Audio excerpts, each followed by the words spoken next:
On login, each user will be taken to the My Files page. This page serves as the central repository for all uploaded media.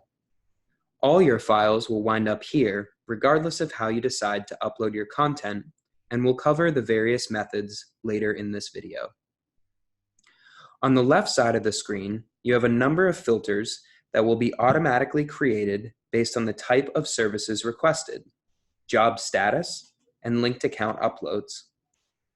The folders and tags sections give you the option to organize your work however you'd like. Folders by subject matter and tags to further segment content within folders, for example. By default, invoices include service type, file by file, and custom folder cost breakdowns, so folder structures can also be an extremely useful tracking mechanism.